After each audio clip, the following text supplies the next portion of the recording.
ಓಂ ಶ್ರೀ ಸಾಯಿರಾಮ್. ಇವತ್ತಿನ ತರಗತಿಯಲ್ಲಿ ನಾವು 10ನೇ ತರಗತಿಯ ಸಮಾಜ ವಿಜ್ಞಾನ ವಿಷಯದ ಭೂಗೋಳ ವಿಭಾಗದಲ್ಲಿ ಅಧ್ಯಾಯ 2ರ ಬಗ್ಗೆ ನಾವು ಚರ್ಚೆಯನ್ನು ಮಾಡ್ತಿದ್ದೀವಿ. ಅಧ್ಯಾಯ 2 ಭಾರತದ ಮೇಲ್ಮೈ ಲಕ್ಷಣಗಳು. ಈ ಅಧ್ಯಯನದಲ್ಲಿ ನಾವೇನೆಲ್ಲ ಚರ್ಚೆಯನ್ನು ಮಾಡಿಕೊಟ್ಟಿದ್ದೀವಿ ಅಂತ ಹೇಳಿದ್ರೆ, ಭಾರತದ ಭೂ ಸ್ವರೂಪಗಳ ಸಾಮಾನ್ಯ ಲಕ್ಷಣಗಳು, ಭಾರತದ ಪ್ರಾಕೃತಿಕ ವಿಭಾಗಗಳು, ಹಾಗೆ ಪ್ರಾಕೃತಿಕ ವಿಭಾಗಗಳ ಪ್ರಾಮುಖ್ಯತೆಗಳು, ಈ ಎಲ್ಲ ವಿಚಾರಗಳ ಬಗ್ಗೆ ನಾವಿವತ್ತು ಚರ್ಚೆಯನ್ನು ಮಾಡ್ತಿದ್ದೀವಿ. ಭಾರತವು ಒಂದು ವಿಶಾಲವಾದಂತಹ ರಾಷ್ಟ್ರ. ಇದು ಹಲವಾರು ಭೂ ಸ್ವರೂಪಗಳನ್ನು ಹೊಂದಿದೆ.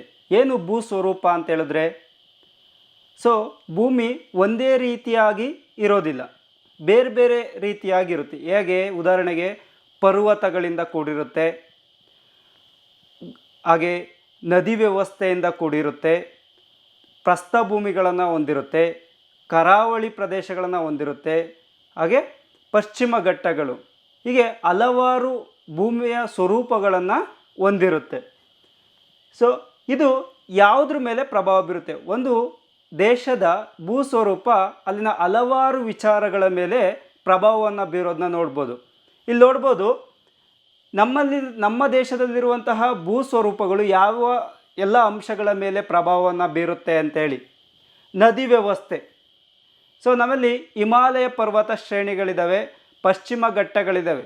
ಹಿಮಾಲಯ ಪರ್ವತ ಶ್ರೇಣಿಗಳಲ್ಲಿ ಹಲವಾರು ಹಿಮ ನದಿಗಳು ಹುಟ್ಟೋದ್ರಿಂದ ಅವು ವರ್ಷಾನು ಇಡೀ ಸರ್ವಕಾಲಿಕವಾಗಿ ಹರಿಯುವಂತಹ ನದಿಗಳಾಗಿ ಕೃಷಿಗೆ ನೀರನ್ನು ಒದಗಿಸ್ತವೆ. ಹಾಗೆ ವಾಯುಗುಣ. ಹಿಮಾಲಯ ಪರ್ವತಗಳಿದ್ದೇನೆ, ಉತ್ತರದಿಂದ ಬರುವಂತಹ, ಮಧ್ಯ ಏಷ್ಯಾದಿಂದ ಬರುವಂತಹ ಶೀತ ಗಾಳಿಗಳನ್ನು ತಡೀತವೆ. ಹಾಗೆ ಪಶ್ಚಿಮ ಘಟ್ಟಗಳಲ್ಲಿ ಏನಾಗುತ್ತೆ, ನೈಋತ್ಯ ಮಾನ್ಸೂನ್ ಮಾರುತಗಳನ್ನು ತಡೆದು ಮಳೆಯನ್ನು ಸುರಿಸ್ತವೆ ಪರ್ವತಗಳು. ಹಾಗೆ ಸ್ವಾಭಾವಿಕ ಸಸ್ಯವರ್ಗಗಳ ಮೇಲೂ ಪ್ರಭಾವವನ್ನು ಬೀರುತ್ತೆ. ಪಶ್ಚಿಮ ಘಟ್ಟಗಳಲ್ಲಿ ಹಲವಾರು ವಿಧದ ಸಸ್ಯಗಳನ್ನು ನಾವು ನೋಡ್ಬೋದು. ಹಾಗೆ ಕೃಷಿ ಮತ್ತು ಸಾರಿಗೆ ವ್ಯವಸ್ಥೆ ಮೇಲೂ ಕೂಡ ಪ್ರಭಾವವನ್ನು ಬೀರುತ್ತೆ. ನಮ್ಮದು ವಿಸ್ತಾರವಾದಂತಹ ಪ್ರಸ್ಥಭೂಮಿಯನ್ನು ಹೊಂದಿರುವಂತಹ ದೇಶ. ಪ್ರಸ್ಥಭೂಮಿ, ಅಲ್ಲಿ ಫಲವತ್ತಾದಂತಹ ಮಣ್ಣು ಇರುತ್ತೆ, ಕೃಷಿಗೆ ಕೂಡ ಯೋಗ್ಯವಾದಂತಹ ಮತ್ತು ಕೃಷಿಗೆ ಲಾಭದಾಯಕವಾದಂತಹ ಮಣ್ಣು ಇದಾಗಿರುತ್ತೆ. ಹಾಗೆ ಸಾರಿಗೆ ವ್ಯವಸ್ಥೆ. ನಮ್ಮ ದೇಶದಲ್ಲಿ ಕರಾವಳಿ ಪ್ರದೇಶಗಳನ್ನ ಇರೋದು, ಇದು ಅಂತಾರಾಷ್ಟ್ರೀಯ ಮಟ್ಟದಲ್ಲಿ ವ್ಯಾಪಾರವನ್ನು ಹೊಂದೋದಕ್ಕೆ ಇದು ಸಹಾಯ ಮಾಡುತ್ತೆ. ಹೀಗೆ ನಮ್ಮಲ್ಲಿರುವಂತಹ ಭೂ ಸ್ವರೂಪಗಳು ನದಿ ವ್ಯವಸ್ಥೆ ಮೇಲೆ, ಕೃಷಿಯ ಮೇಲೆ, ವಾಯುಗುಣದ ಮೇಲೆ, ಸಸ್ಯವರ್ಗದ ಮೇಲೆ ಪ್ರಭಾವ ಬೀರ್ತಿರೋದನ್ನ ನಾವು ನೋಡ್ಬೋದು. ಇಲ್ಲಿ ನಾವು ಭಾರತದ ಮೇಲ್ಮೈ ಲಕ್ಷಣಗಳನ್ನು ಆಧರಿಸಿ, ಈಗೇನು ಹೇಳಿದ್ನಲ್ಲ ಇದುವರೆಗೂ, ಸ್ವರೂಪ, ಪರ್ವತ ಇದೆಯೋ ಅಥವಾ ಸಮತಟ್ಟಾದ ಭೂಮಿ ಇದೆಯೋ ಅಥವಾ ಕರಾವಳಿ ಇದೆಯೋ, ಇದನ್ನು ಆಧರಿಸಿ, ಅಂದರೆ ಭಾರತದ ಮೇಲ್ಮೈ ಲಕ್ಷಣಗಳನ್ನು ಆಧರಿಸಿ ಭಾರತವನ್ನು ಪ್ರಾಕೃತಿಕವಾಗಿ 4 ಭಾಗಗಳಾಗಿ ವಿಂಗಡಿಸಿದ್ದೀವಿ. ಏನು? ಉತ್ತರದ ಪರ್ವತಗಳು, ಎರಡನೇದು ಉತ್ತರದ ಮೈದಾನಗಳು, ಮೂರನೇದು ಪರ್ಯಾಯ ಪ್ರಸ್ಥಭೂಮಿ, ನಾಲ್ಕನೇದು ಕರಾವಳಿ ಮೈದಾನ ಮತ್ತು ದ್ವೀಪಗಳು ಅಂತ. ನಿಮಗೆ ಆ ಕಡೆ ಚಿತ್ರ ಕಾಣಿಸ್ತಿದೆಯಲ್ವಾ? ಇಲ್ಲಿ ನೋಡಿ, ಉತ್ತರದ ಪರ್ವತಗಳು ಎಲ್ಲಿ ಬರುತ್ತೆ?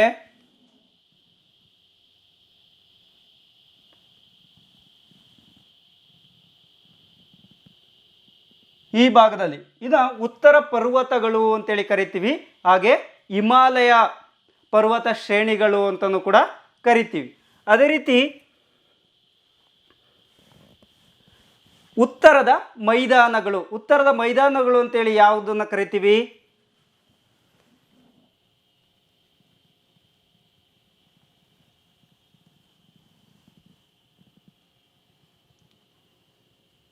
ಏನು ಈ ಪ್ರದೇಶದಲ್ಲ, ಹಿಮಾಲಯ ಪರ್ವತ ಶ್ರೇಣಿಯ ದಕ್ಷಿಣ ಭಾಗಕ್ಕೆ ಏನಿದೆಯಲ್ಲ, ಇದನ್ನು ಉತ್ತರದ ಮೈದಾನಗಳು ಅಂತೇಳಿ ಕರಿತೀವಿ. ಹಾಗೆ ಪರ್ಯಾಯ ಪ್ರಸ್ಥಭೂಮಿ, ನಿಮಗೆ ಇಂದಿನ ತರಗತಿಯಲ್ಲಿ ತಿಳ್ಕೊಂಡಿದ್ದೀರಿ ಪರ್ಯಾಯ ಪ್ರಸ್ಥಭೂಮಿ ಅಂತ ಅಂದರೆ ದಕ್ಷಿಣ ಭಾಗ. ಇಲ್ಲಿ ಕಾಣಿಸ್ತಾ, ಇದು ಪರ್ಯಾಯ ಪ್ರಸ್ಥಭೂಮಿ.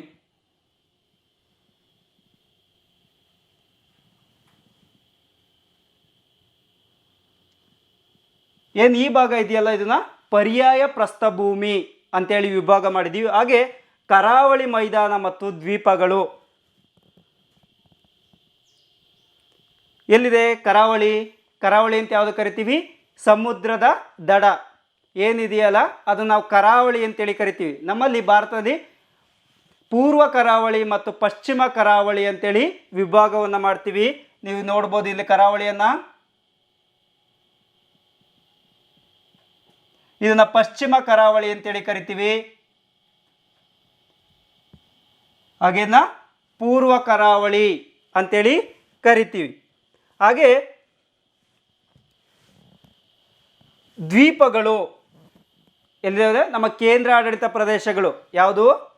ಲಕ್ಷದ್ವೀಪ ಹಾಗೂ ಅಂಡಮಾನ್ ನಿಕೋಬಾರ್ ದ್ವೀಪಗಳು.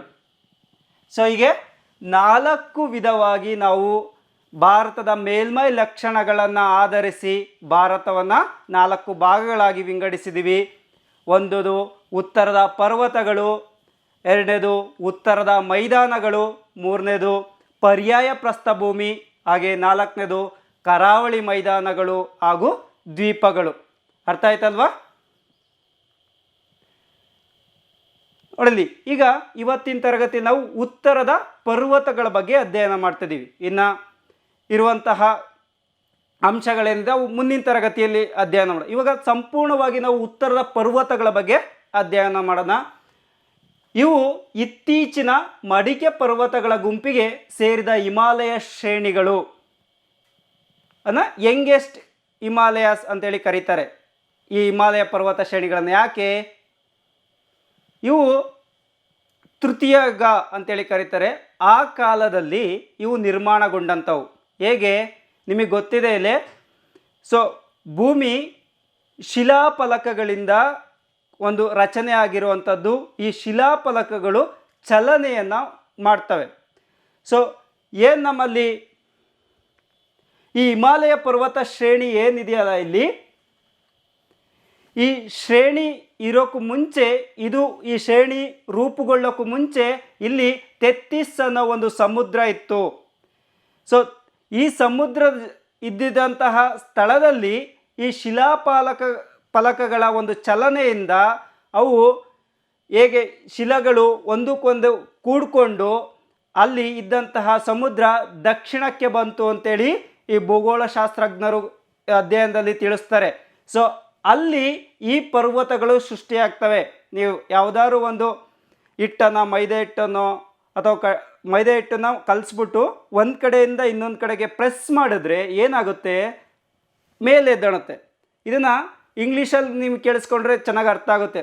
ಫೋಲ್ಡೆಡ್ ಮೌಂಟೇನ್ಸ್ ಅಂತೇಳಿ, ಅಂದರೆ ಮಡಿಕೆ ಪರ್ವತಗಳು ಆ ಕಡೆಯಿಂದ ಈ ಕಡೆಯಿಂದ ಒತ್ತಡಕ್ಕೆ ಒಳಗಾಗಿ ತೆತ್ತಿಸ್ ಸಮುದ್ರ ಇದ್ದಂತಹ ಸ್ಥಳದಲ್ಲಿ ಈ ಹಿಮಾಲಯ ಶ್ರೇಣಿಗಳು ಹುಟ್ಕೊಳ್ತವೆ. ಅದಕ್ಕೆ ಇವನ್ನ ಕಿರಿಯ ಹಿಮಾಲಯ ಶ್ರೇಣಿಗಳು ಅಂತೇಳಿ ಕರೀತಾರೆ. ಸೊ ಇವು ಭಾರತದ ಉತ್ತರ ಗಡಿಗೆ ಹೊಂದಿಕೊಂಡಂತೆ ಹಬ್ಬಿರುವಂತಹ ಅವಿಚ್ಛಿನ್ನ ಪರ್ವತ ಸರಣಿಗಳು. ಎಲ್ಲಿದ್ದಾವೆ? ನೀವು ನೋಡಿದಿರಿ, ಭಾರತದ ಉತ್ತರ ಭಾಗಕ್ಕೆ. ಸೊ ಭಾರತ 5 ರಾಷ್ಟ್ರಗಳೊಂದಿಗೆ ಹಿಮಾಲಯ ಪರ್ವತಗಳನ್ನು ಹಂಚಿಕೊಂಡಿದೆ. ಪಾಕಿಸ್ತಾನ, ಚೀನಾ, ನೇಪಾಳ, ಭೂತಾನ್ ಹಾಗೆ ಮಯನ್ಮಾರ್. ಸೊ ಈ 5 ರಾಷ್ಟ್ರಗಳೊಂದಿಗೆ ಭಾರತ ಹಿಮಾಲಯ ಶ್ರೇಣಿಗಳನ್ನು ಹಂಚ್ಕೊಂಡಿರೋ ನೋಡೋದು. ಸೊ ಇವು ಈ ಕಡೆ ಪಶ್ಚಿಮದಿಂದ ಪೂರ್ವದವರೆಗೆ, ಈ ಕಡೆ ಸಿಂಧೂ ಕಣಿವೆ ಅಂತೇಳಿ ಕರಿತೀವಲ್ಲ, ಈ ಕಡೆ ಜಮ್ಮು ಕಾಶ್ಮೀರ ಸಿಂಧೂ ಕಣಿವೆಯಿಂದ ಈ ಕಡೆ ಅರುಣಾಚಲ ಪ್ರದೇಶದವರೆಗೂ ಕೂಡ ಅವಿಚ್ಛಿನ್ನವಾಗಿ ಅಂದರೆ ನಿರಂತರವಾಗಿ ಹಬ್ಬಿರೋದನ್ನ ನಾವು ಕಾಣ್ಬೋದು. ಹಾಗೆ ಪ್ರಪಂಚದಲ್ಲೇ ಉದ್ದವಾಗಿದ್ದು ಅತ್ಯಂತ ಎತ್ತರದ ಶಿಖರಗಳನ್ನು, ಆಳವಾದಂತಹ ಕಣಿವೆಗಳನ್ನು, ಕಂದರಗಳನ್ನು, ಹಿಮನದಿ ಮತ್ತು ಪರ್ವತ ಘಾಟಿಗಳನ್ನು ಒಳಗೊಂಡಿದೆ. ಸೊ ಈ ಹಿಮಾಲಯ ಪರ್ವತ ಶ್ರೇಣಿ ಏನಿದೆಯಲ್ಲ, ಇದರಲ್ಲಿ ಪ್ರಪಂಚದಲ್ಲೇ ಅತ್ಯಂತ ಎತ್ತರವಾದಂತಹ ಪರ್ವತಗಳು, ಹಾಗೆ ಅತ್ಯಂತ ಹೆಚ್ಚು ಉದ್ದವಾಗಿರುವಂತಹ ಹಿಮಾಲಯ ಶ್ರೇಣಿ ಇದು. ಇಲ್ಲಿ ಹಲವಾರು ನದಿಗಳು, ಕಂದರಗಳು, ಕಣಿವೆಗಳು ನಿರ್ಮಾಣ ಆಗಿರೋದನ್ನ ನೀವು ನೋಡ್ಬೋದು. ಇಲ್ಲಿ ಕಾಣಿಸ್ತಿದೆ. ಏನು? ಅತ್ಯುನ್ನತ ಶಿಖರ ಮೌಂಟ್ ಎವರೆಸ್ಟ್ ಏನಿದೆಯಲ್ಲ, ಪ್ರಪಂಚದ ಅತ್ಯಂತ ಎತ್ತರವಾದ ಶಿಖರ. ಸೊ ಅದು ಕೂಡ ಬರೋದು ಹಿಮಾಲಯ ಶ್ರೇಣಿಗಳಲ್ಲೇ. ಹಾಗೆ ಆಳವಾದಂತಹ ಕಣಿವೆಗಳು ಈ ಕಡೆ ನೋಡ್ಬೋದು. ಕಣಿವೆ ಅಂದರೆ ಹೇಗಿರುತ್ತೆ ಅಂತೇಳಿ ನಿಮಗೆ ಗೊತ್ತಾಗುತ್ತೆ. ಹಿಮ ನದಿ, ಹಲವಾರು ಹಿಮ ನದಿಗಳು ಹುಟ್ಟುತ್ತವೆ. ನಮ್ಮ ಸಿಂಧು ಆಗಲಿ ಗಂಗಾ ಆಗಲಿ ಹುಟ್ಟುವಂಥದ್ದು ಈ ಹಿಮ ನದಿಗಳು. ಹಿಮಾಲಯ ಪರ್ವತ ಶ್ರೇಣಿಗಳಲ್ಲಿರುವಂತಹ ಹಿಮದಿಂದ ಅವು ಹುಟ್ಟಿ ಸರ್ವಕಾಲಿಕವಾಗಿ ಹರಿಯುವಂತಹ ನದಿಗಳು. ಹಾಗೆ ಪರ್ವತ ಘಾಟಿಗಳು. ಸೊ ಇವನ್ನೆಲ್ಲ ಹಿಮಾಲಯ ಪರ್ವತದ ಒಳಗೆ ಇರೋದನ್ನ ನೋಡ್ಬೋದು ನೀವು.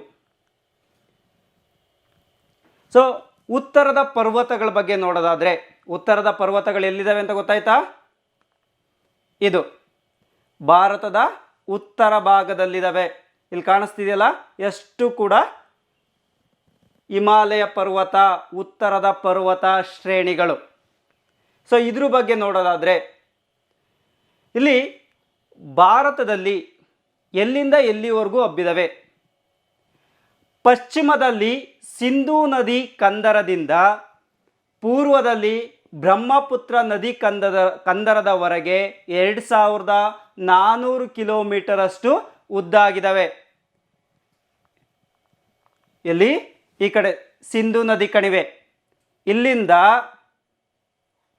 ಈ ಕಡೆ ಅರುಣಾಚಲ ಪ್ರದೇಶ, ಬ್ರಹ್ಮಪುತ್ರ ನದಿ ಇದುವರೆಗೂ ಕೂಡ 2400 ಕಿಲೋಮೀಟರ್ ಅಷ್ಟಿದ್ದಾವೆ. ಇಲ್ಲಿಂದ ಇಲ್ಲಿಗೆ 2400 ಕಿಲೋಮೀಟರ್ ಅಷ್ಟು ಹಿಮಾಲಯ ಪರ್ವತ ಶ್ರೇಣಿಗಳನ್ನು ಇರೋದನ್ನ ನೋಡ್ಬೋದು. ಅವುಗಳ ಅಗಲ 240ರಿಂದ 320 ಕಿಲೋಮೀಟರ್ಗಳು. ಎಷ್ಟು? ನಮ್ಮ ಜಮ್ಮು ಮತ್ತು ಕಾಶ್ಮೀರದಲ್ಲಿ ಅತ್ಯಂತ ಅಗಲವಾದಂತಹ ಹಿಮಾಲಯಗಳು ಕಂಡು ಬರ್ತವೆ, ಹಿಮಾಲಯ ಶ್ರೇಣಿ. ಹಾಗೆ ಅರುಣಾಚಲ ಪ್ರದೇಶದ ಕಡೆ ಹೋದರೆ ಅವುಗಳ ಒಂದು ಅಗಲ ಕಡಿಮೆ ಆಗುತ್ತೆ. ಸೊ ಇಲ್ಲಿ ಕನಿಷ್ಠ ಅಂದರೆ 240 ಕಿಲೋಮೀಟರ್ ಅಷ್ಟುಗಳು ಅಗಲ, ಅದು ಅರುಣಾಚಲ ಪ್ರದೇಶದಲ್ಲಿ ಕಂಡುಬರುತ್ತೆ. 320 ಕಿಲೋಮೀಟರ್ ಅಷ್ಟು ಅಗಲ ಇದು ಜಮ್ಮು ಕಾಶ್ಮೀರದಲ್ಲಿ ಕಂಡುಬರುತ್ತೆ. ಸೊ ಇದು ಹಿಮಾಲಯ ಪರ್ವತ ಶ್ರೇಣಿಗಳು ಪಶ್ಚಿಮದಲ್ಲಿ ಅಗಲವಾಗಿದ್ದು ಪೂರ್ವದ ಕಡೆ ಅಗಲ ಕಡಿಮೆ ಇದೆ. ಹಾಗೆ ಹಿಮಾಲಯದ ಪರ್ವತ ಶ್ರೇಣಿಗಳು 3 ಸಮಾನಾಂತರ ಸರಣಿಗಳಿವೆ. ಸೊ ಇಲ್ಲಿ ಹಿಮಾಲಯ ಪರ್ವತ ಶ್ರೇಣಿಗಳನ್ನು ನಾವು 3 ಸರಣಿಗಳಾಗಿ ವಿಂಗಡಣೆಯನ್ನು ಮಾಡ್ತೀವಿ. ಯಾವುದರ ಆಧಾರದ ಮೇಲೆ? ಅವುಗಳ ಎತ್ತರದ ಆಧಾರದ ಮೇಲೆ ಹಿಮಾಲಯ ಪರ್ವತ ಶ್ರೇಣಿ, ಉತ್ತರ ಭಾರತದ ಉತ್ತರ ಪರ್ವತಗಳನ್ನು ನಾವು 3 ಭಾಗಗಳಾಗಿ ವಿಂಗಡಣೆಯನ್ನು ಮಾಡ್ತೀವಿ. ನೋಡ್ಬೋದು, ಮಹಾ ಹಿಮಾಲಯ ಅತ್ಯಂತ ಎತ್ತರವಾದಂತಹ ಹಿಮಾಲಯದ ಭಾಗ, ಒಳ ಹಿಮಾಲಯ ಅದಕ್ಕಿಂತ ಕೆಳಗೆ, ಹಾಗೆ ಶಿವಾಲಿಕ್ ಬೆಟ್ಟ. ಇವನ್ನ ಇನ್ನೊಂದು ಹೆಸರಿಂದನೂ ಕೂಡ ಕರೀತಾರೆ, ಹಿಮಾದ್ರಿ. ಯಾವುದಕ್ಕೆ? ಮಹಾ ಹಿಮಾಲಯಕ್ಕೆ. ಒಳ ಹಿಮಾಲಯಕ್ಕೆ ಹಿಮಾಚಲ್. ಹಾಗೆ ಶಿವಾಲಿಕ್ ಬೆಟ್ಟಗಳಿಗೆ ಇಲ್ಲಿ ಪಾದ ಬೆಟ್ಟಗಳು ಅಂತೇಳಿ ಕರೀತಾರೆ. ಯಾಕೆಂದರೆ ಅತ್ಯಂತ ಕಡಿಮೆ ಎತ್ತರವನ್ನು ಹೊಂದಿರುವಂತಹ ಪರ್ವತಗಳು ಶಿವಾಲಿಕ್ ಬೆಟ್ಟಗಳು. ಅದಕ್ಕಿಂತ ಸ್ವಲ್ಪ ಜಾಸ್ತಿ ಒಳ ಹಿಮಾಲಯಗಳು, ಅದಕ್ಕಿಂತ ಹೆಚ್ಚು ಮಹಾ ಹಿಮಾಲಯಗಳು ಎತ್ತರಗಳನ್ನು ಹೊಂದಿದ್ದಾವೆ. ಸೊ ಇದು ಸುಮಾರು 5 ಲಕ್ಷ ಕಿಲೋಮೀಟರ್ ಅಷ್ಟು, 5 ಲಕ್ಷ ಕಿಲೋಮೀಟರ್ಗಳಷ್ಟು ಹರಡಿರೋದನ್ನ ನೀವು ನೋಡ್ಬೋದು. ಇದು ಕಾಣಿಸ್ತಿದೆ, ಇದು ಮಹಾ ಹಿಮಾಲಯ. ಸೊ ನಾವೀಗ ಹಿಮಾಲಯಗಳನ್ನು 3 ಭಾಗಗಳಾಗಿ ಮಾಡ್ಕೊಂಡಿದ್ದೀವಿ. ಗೊತ್ತಾಯ್ತಲ್ಲ ಯಾವ್ಯಾವ ಅಂತ? ಮಹಾ ಹಿಮಾಲಯ, ಒಳ ಹಿಮಾಲಯ, ಹಾಗೆ ಶಿವಾಲಿಕ್ ಬೆಟ್ಟಗಳು. ಇಲ್ಲಿ ಕಾಣಿಸ್ತಿದೆ ನಿಮಗೆ ಹೈಯರ್ ಹಿಮಾಲಯಸ್ ಅಂದರೆ ಮಹಾ ಹಿಮಾಲಯ. ಈ ಭಾಗದಲ್ಲಿ ಏನು ಕಾಣಿಸ್ತಿದೆಯಲ್ಲ,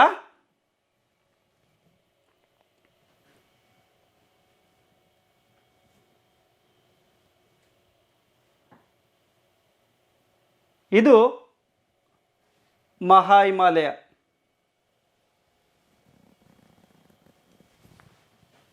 ಹಾಗೆ ಅದ್ರ ಕೆಳಗೆ ಬರೋದು ದಕ್ಷಿಣಕ್ಕೆ ಒಳ ಹಿಮಾಲಯ.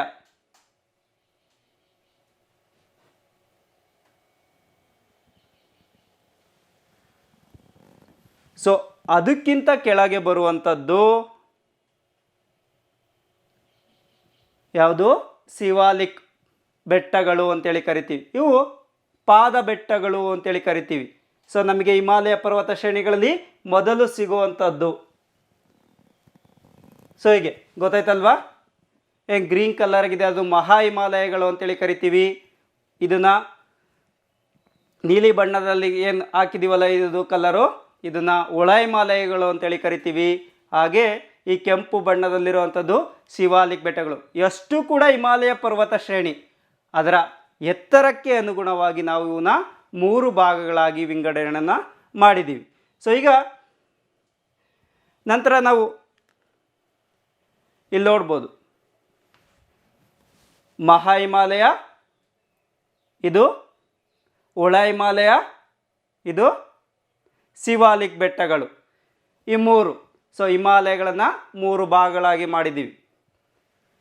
ಸೊ ಈಗ ಒಂದೊಂದು ಬಗ್ಗೆನೇ ನಾವು ಚರ್ಚೆ ಮಾಡೋದಾದರೆ, ಇಲ್ಲಿವರೆಗೂ ನಿಮ್ಗೆ ಗೊತ್ತಾಯಿದೆ ಹಿಮಾಲಯ ಪರ್ವತಗಳ ಬಗ್ಗೆ ಮಾತಾಡ್ತಿದ್ದೀವಿ. ಹಿಮಾಲಯ ಪರ್ವತಗಳು ಭಾರತದ ಉತ್ತರ ಭಾಗದಲ್ಲಿದ್ದಾವೆ. ಇವು ಪಶ್ಚಿಮದಲ್ಲಿ ಸಿಂಧೂ ನದಿ ಕಣಿವೆಯಿಂದ ಹಿಡಿದು ಪೂರ್ವದಲ್ಲಿ ಅರುಣಾಚಲ ಪ್ರದೇಶ ಬ್ರಹ್ಮಪುತ್ರ ನದಿಯವರು ಕೂಡ ಅವಿಚ್ಛಿನ್ನವಾಗಿ ನಿರಂತರವಾಗಿ ಹಬ್ಬಿದ್ದಾವೆ. ಸೊ ಇವುಗಳ ಎತ್ತರವನ್ನು ಆಧರಿಸಿ ನಾವು 3 ಭಾಗಗಳಾಗಿ ವಿಂಗಡಣೆ ಮಾಡಿದ್ದೀವಿ. ಮಹಾ ಹಿಮಾಲಯ, ಒಳ ಹಿಮಾಲಯ, ಹಾಗೆ ಶಿವಾಲಿಕ್ ಬೆಟ್ಟಗಳು ಅಂತೇಳಿ. ಸೊ ಈಗ ಮಹಾ ಹಿಮಾಲಯಗಳ ಬಗ್ಗೆ ನೋಡೋದಾದರೆ, ಇವು ಹಿಮಾಲಯ ಪರ್ವತಗಳ ಮಧ್ಯದಲ್ಲಿರುವ ಅವಿರತ ಮತ್ತು ಅತಿ ಎತ್ತರವಾದಂತಹ ಸರಣಿಗಳು. ಸೊ ಏನು ಹಿಮಾಲಯದಲ್ಲಿ ಈ 3 ಭಾಗಗಳನ್ನು ನೋಡಿದ್ರೆ ಅದರಲ್ಲಿ ಅತ್ಯಂತ ಎತ್ತರವಾದುದು ಯಾವುದಂದರೆ ಈ ಮಹಾ ಹಿಮಾಲಯ. ಸೊ ಇವುಗಳ ಸರಾಸರಿ ಎತ್ತರ ಸಮುದ್ರ ಮಟ್ಟದಿಂದ 6100 ಮೀಟರ್. ಇದು 6100 ಮೀಟರ್ಗಳಷ್ಟು ಎತ್ತರ. ಸಮುದ್ರ ಮಟ್ಟದಿಂದ ಮಹಾ ಹಿಮಾಲಯಗಳು 6100 ಮೀಟರ್ಗಳಷ್ಟು ಎತ್ತರ ಆಗಿದ್ದಾವೆ. ಹಾಗೆ ಅಲ್ಲಿ ಎತ್ತರವಾದಂತಹ ಶಿಖರಗಳು ಎಲ್ಲಿ ಕಂಡು ಬರ್ತವೆ ಹಿಮಾಲಯದಲ್ಲಿ ಅಂದರೆ, ಅತ್ಯಂತ ಎತ್ತರವಾದಂತಹ ಶಿಖರಗಳು ಈ ಮಹಾ ಹಿಮಾಲಯದಲ್ಲೇ ಕಂಡುಬರೋದು.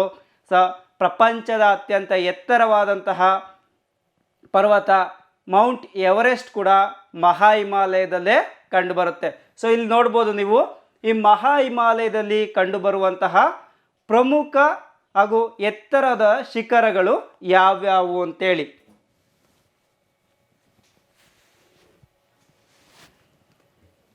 ಇಲ್ಲಿ ನೋಡಿಲಿ, ಮೌಂಟ್ ಎವರೆಸ್ಟ್ ವೆರಿ ಇಂಪಾರ್ಟೆಂಟ್, ನೋಡ್ಕೊಳ್ಳಿ. ಇಲ್ಲಿದೆ. ಎಲ್ಲಿದೆ ಇದು ಅಂದರೆ,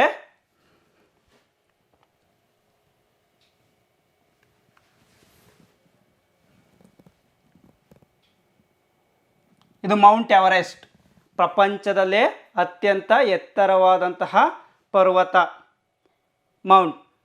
ಸೊ ಇದು ಎಲ್ಲಿದೆ? ಭಾರತದಲ್ಲಿದೆಯಾ? ಇದು ಭಾರತದಲ್ಲಿಲ್ಲ, ಟಿಬೆಟ್ ಮತ್ತು ನೇಪಾಳ ಗಡಿಯಲ್ಲಿ ಇದೆ, ಭಾರತದಿಂದ ಹೊರಗೆ.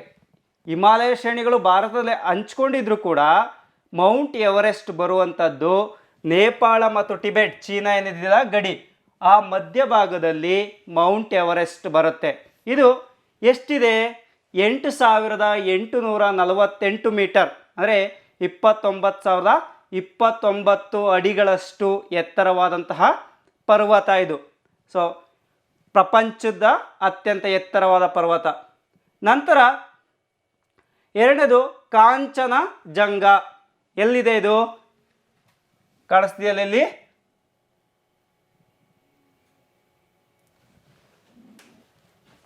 ಇದರ ಎತ್ತರ 8156 ಮೀಟರ್.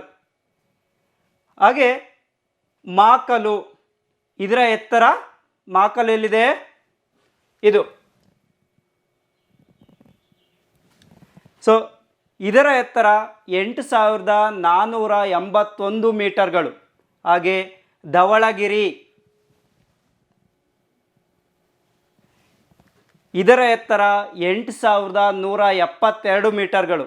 ಹಾಗೆ ಮಾನಸ್ಲು, ಇದರ ಎತ್ತರ 8156 ನಂದಾದೇವಿ, ಇದು ಕೂಡ ಇಲ್ಲೇ ಬರುವಂತಹ ಪರ್ವತ ಶ್ರೇಣಿ.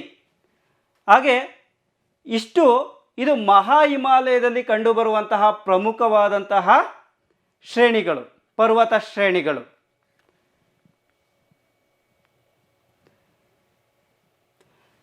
ಈ ಮಹಾ ಹಿಮಾಲಯವನ್ನು ನಾವು ಏನಂತ ಕರಿತೀವಿ? ಹಿಮಾದ್ರಿ ಅಂತೇಳಿ ಕರಿತೀವಿ. ಸೊ ಇದಕ್ಕೆ ಹಿಮಾದ್ರಿ ಪರ್ವತ ಶ್ರೇಣಿಗಳು ಅಂತಲೂ ಕೂಡ ಕರೀತಾರೆ. ಯಾಕೆ ಕರೀತಾರೆ? ಇದು ವರ್ಷ ಪೂರ್ತಿ ಇದರ ಬೆಟ್ಟಗಳ ತುದಿಗಳಲ್ಲಿ ಹಿಮಗಳಿಂದ ಆವೃತವಾಗಿರೋದ್ರಿಂದ ಇದನ್ನು ಹಿಮಾದ್ರಿ ಅಂತ ಕರೀತಾರೆ. ಸೊ ಇದು ಅನೇಕ ಹಿಮ ನದಿಗಳ ಉಗಮ ಸ್ಥಾನ. ಗಂಗೋತ್ರಿ, ಯಮುನೋತ್ರಿ, ನಾವು ಗಂಗಾ ಮತ್ತು ಯಮುನಾ ಅಂತ ಏನು ನದಿಗಳು ಕರಿತೀವಲ್ಲ, ಅವು ಕೈಲಾಸ ಪರ್ವತ ಮತ್ತು ಮಾನಸ ಸರೋವರಗಳಲ್ಲಿ ಹುಟ್ಟುತ್ತವೆ. ಸೊ ಅವು ಕೂಡ ಹಿಮ ನದಿಗಳು. ಇಲ್ಲಿ ಅನೇಕ ಪರ್ವತ ಘಾಟಿಗಳು ಕೂಡ ಕಂಡುಬರ್ತವೆ. ಅದಕ್ಕೆ ಉದಾಹರಣೆ ಬೂರ್ಜಿಲ್, ಜೊಜಿಲಾ ಹಾಗೂ ಶಿಲ್ಪಿಕಾಲ, ಇವು ಅಲ್ಲಿ ಬರುವಂತಹ ಪರ್ವತ ಘಾಟಿಗಳು. ಮಹಾ ಹಿಮಾಲಯ. ಸೊ ಇಲ್ಲಿ ಮಹಾ ಹಿಮಾಲಯದ ಉತ್ತರಕ್ಕೆ ಕಂಡುಬರುವಂಥಗಳನ್ನು ಹೊರ ಹಿಮಾಲಯ ಅಂತೇಳಿ ಕರಿತೀವಿ. ಈ ವಿಭಾಗದಲ್ಲಿ ಬರ್ತವೆ. ಇದು ಮಹಾ ಹಿಮಾಲಯ ಇಲ್ಲಿ ಬರುತ್ತೆ. ಹಿಮಾದ್ರಿ ಸರಣಿಗಳಿಂದ ಉತ್ತರಕ್ಕೆ ಕಂಡುಬರುವಂತಹ ಪರ್ವತಗಳನ್ನು ಹೊರ ಹಿಮಾಲಯಗಳೆಂದು ಕರೀತಾರೆ. ಸೊ ಇಲ್ಲಿ ಕಾರಾಕೋರಂ ಸರಣಿ ಕಂಡುಬರುತ್ತೆ. ಕಾರಾಕೋರಂ ಸರಣಿ ಕಂಡುಬರೋದು ಇಲ್ಲೇನೆ.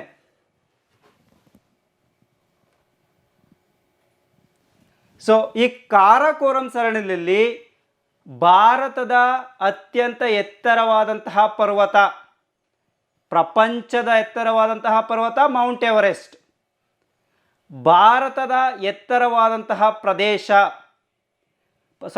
ಪರ್ವತ ಯಾವುದು? K2 ಅಂತೇಳಿ ಕರೀತಾರೆ, ಗಾಡ್ವಿನ್ ಆಸ್ಟಿನ್. ಇದು ಭಾರತದ ಅತ್ಯಂತ ಎತ್ತರವಾದಂತಹ ಪರ್ವತ. ಇಲ್ಲಿ ನೋಡ್ಬೋದು, ಇದು K2, ಗಾಡ್ವಿನ್ ಆಸ್ಟಿನ್ ಅನ್ನು ನೀವು. ಸೊ ಇದು ಪ್ರಸ್ತುತವಾಗಿ ಪಾಕ್ ಆಕ್ರಮಿತ ಕಾಶ್ಮೀರದಲ್ಲಿ ಕಂಡುಬರುತ್ತೆ. ಸೊ ಆದರೂ ಕೂಡ ಇದು ಭಾರತದ ಅತ್ಯಂತ ಎತ್ತರವಾದಂತಹ ಶಿಖರ ಪರ್ವತ ಅಂತೇಳಿ ಹೇಳ್ಬೋದು. ಹಾಗೆ ಭಾರತದ ಎರಡನೇದು ಅಂತ ಹೇಳಿದ್ರೆ, ಎತ್ತರವಾದಂತಹ ಪರ್ವತ ಅಂತ ಹೇಳಿದ್ರೆ ಅದು ಕಾಂಚನ ಜಂಗ. ಭಾರತದ್ದು ಪ್ರಪಂಚದಲ್ಲಿ 3ನೇ ಸ್ಥಾನಕ್ಕೆ ಬರುತ್ತೆ ಅದು.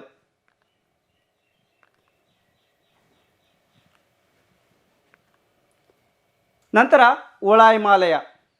ಸೊ ಹಿಮಾಲಯಗಳಲ್ಲಿ ಮಹಾ ಹಿಮಾಲಯ, ಹಾಗೆ ಅದರ ದಕ್ಷಿಣ ಭಾಗಕ್ಕೆ ಇರುವಂಥದ್ದೇ ಒಳ ಹಿಮಾಲಯ. ಇಲ್ಲಿ ಕಾಣಿಸ್ತಿದೆಯಲ್ಲ, ಇದು ಮಹಾ ಹಿಮಾಲಯ. ಅದರ ದಕ್ಷಿಣ ಭಾಗಕ್ಕೆ ಇರುವಂಥದ್ದು ಒಳ ಹಿಮಾಲಯ. ಈ ಕಲರ್ ಏನಿದೆಯಲ್ಲ, ಇದು ಹಳದಿ ಕಲರು, ನೀವು ನೋಡ್ಬೋದು ಇಲ್ಲಿ ಸ್ಕ್ರೀನ್ ಮೇಲೆ.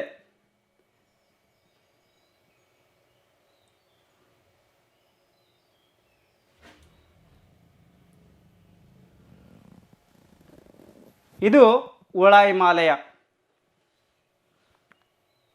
ಈ ಒಳ ಹಿಮಾಲಯದ ಬಗ್ಗೆ ನೋಡೋದಾದರೆ ಇದನ್ನು ಹಿಮಾಚಲ್ ಸರಣಿ ಅಂತಲೂ ಕೂಡ ಕರೀತಾರೆ.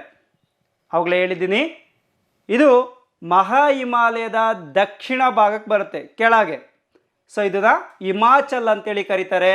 ಇದು ಸುಮಾರು 60ರಿಂದ 80 ಕಿಲೋಮೀಟರ್ ಅಗಲ, ಹಾಗೆ 1500 ಕಿಲೋಮೀಟರಿಂದ 4500 ಕಿಲೋಮೀಟರ್ ಅಷ್ಟು ಎತ್ತರ ಆಗಿದ್ದಾವೆ. ಇದರ ಎತ್ತರ 1500ರಿಂದ 4500 ಕಿಲೋಮೀಟರ್, ಹಾಗೆ ಇದರ ಅಗಲ 60ರಿಂದ 80 ಕಿಲೋಮೀಟರ್.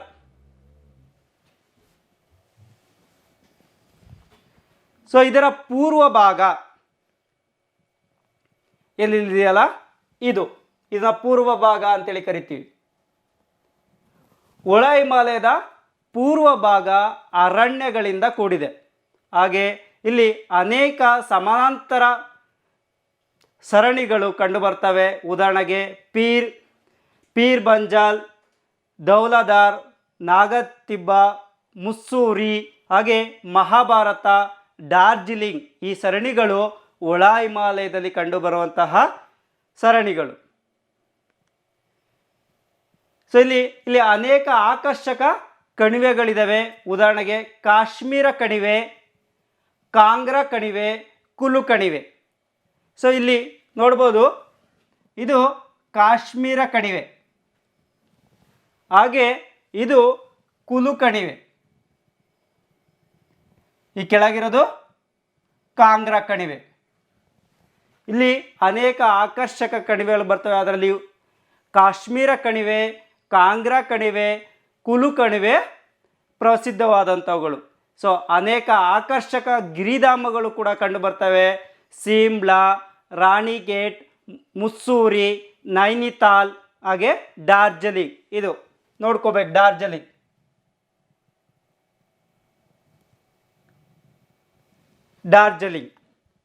ಇಲ್ಲಿ ಕಂಡುಬರುವಂತಹ ಗಿರಿಧಾಮದಲ್ಲಿ ಇಂಪಾರ್ಟೆಂಟ್ ಇವನ್ನ ನೋಡ್ಕೊಳ್ಬೇಕು. ಯಾವುದು? ಡಾರ್ಜಿಲಿಂಗ್. ಹಾಗೆ ಕಣಿವೆಗಳಲ್ಲಿ ಕಾಶ್ಮೀರ ಕಣಿವೆ, ಕಾಂಗ್ರಾ ಕಣಿವೆ, ಹಾಗೆ ಕುಲು ಕಣಿವೆಗಳು ಮುಖ್ಯವಾದವುಗಳು. ನಂತರ ಶಿವಾಲಿಕ್ ಬೆಟ್ಟ ಅಂದರೆ ಪಾದ ಬೆಟ್ಟಗಳು ಅಂತ ಕರಿತೀವಿ. ಕಾಣಿಸ್ತಿದೆಯಲ್ಲ ಇಲ್ಲಿ.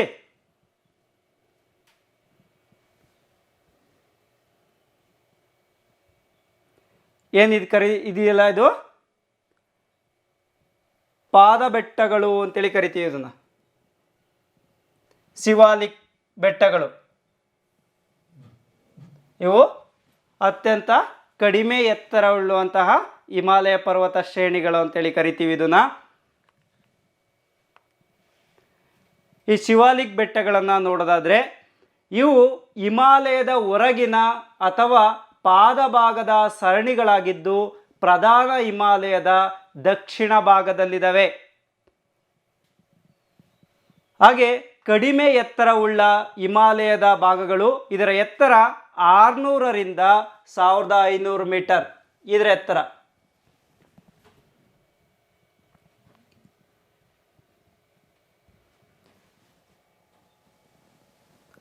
ಇದರ ಶಿವಾಲಿಕ್ ಬೆಟ್ಟಗಳ ಎತ್ತರ 600ರಿಂದ 1500 ಮೀಟರ್ಗಳು. ಹಾಗೆ ಈ ಶಿವಾಲಿಕ್ ಬೆಟ್ಟಗಳ ಅಗಲ 15ರಿಂದ 150 ಕಿಲೋಮೀಟರ್ಗಳು. ಸೊ ಇಲ್ಲಿ ಎಲ್ಲಿಂದ ಎಲ್ಲಿವರೆಗೂ ಹಬ್ಬಿದಾವೆ ಇವು ಅಂತ ಹೇಳಿದ್ರೆ, ಜಮ್ಮು ಕಾಶ್ಮೀರದಿಂದ ಹಾಗೆ ಅರುಣಾಚಲ ಪ್ರದೇಶದವರೆಗೂ ಇದು ಶಿವಾಲಿಕ್ ಬೆಟ್ಟಗಳನ್ನು ಹಬ್ಬಿರೋದನ್ನ ನಾವು ಕಾಣ್ಬೋದು. ಇವು ಸಮತಟ್ಟಾದ ತಳವುಳ್ಳ ಕಣಿವೆಗಳನ್ನು ಹೊಂದಿದ್ದು ಅವುಗಳನ್ನು ಡೂನ್ಸ್ಗಳು ಅಂತೇಳಿ ಕರೀತಾರೆ. ಡೂನ್ಸ್ ಅಂತ ಹೇಳಿದ್ರೆ ಗೊತ್ತಾ, ಈ ಪರ್ವತಗಳಿರ್ತಾವಲ್ಲ, ಪರ್ವತದ ಕೆಳಭಾಗದಲ್ಲಿ ಸಮತಟ್ಟಾದಂತಹ ಪ್ರದೇಶ ಇರುತ್ತಲ್ಲ, ಅದನ್ನು ಡೂನ್ಸ್ ಅಂತೇಳಿ ಕರೀತಾರೆ. ಉದಾಹರಣೆಗೆ ಡೆರ್ರಾ ಡೋನ್. ಇದುವರೆಗೂ ನಾವೇನು ತಿಳ್ಕೊಂಡಿದ್ದೀವಿ? ಹಿಮಾಲಯ ಪರ್ವತಗಳು. ಹಿಮಾಲಯ ಪರ್ವತಗಳಲ್ಲಿ 3 ಭಾಗಗಳು: ಮಹಾ ಹಿಮಾಲಯ, ಒಳ ಹಿಮಾಲಯ, ಹಾಗೆ ಶಿವಾಲಿಕ್ ಬೆಟ್ಟಗಳು. ಸೊ ಈ ಹಿಮಾಲಯಗಳ ಪ್ರಾಮುಖ್ಯತೆ ಏನು, ನಮ್ಮ ದೇಶಕ್ಕೆ ಹಿಮಾಲಯದ ಕೊಡುಗೆ ಏನು ಪ್ರಯೋಜನ ಇದು ನಮಗೆ ಅಂತೇಳಿ. ಹಿಮಾಲಯದು ಇದು ಪರಾಕಿರ ದಾಳಿಯಿಂದ ರಕ್ಷಣೆಯನ್ನು ನೀಡುತ್ತೆ. ಅಂದರೆ ಉತ್ತರದಿಂದ ಏನು ಪರಾಕಿರ ಆಕ್ರಮಣವನ್ನು ಮಾಡೋಕ್ಕೆ ಬಯಸಿದರೆ ಅವರನ್ನು ತಡೆಯುವಂತಹ ಒಂದು ತಡೆಗೋಡೆ ಈ ಹಿಮಾಲಯ ಪರ್ವತ ಶ್ರೇಣಿ. ಸೊ ಇದು ಅಲ್ಲಿ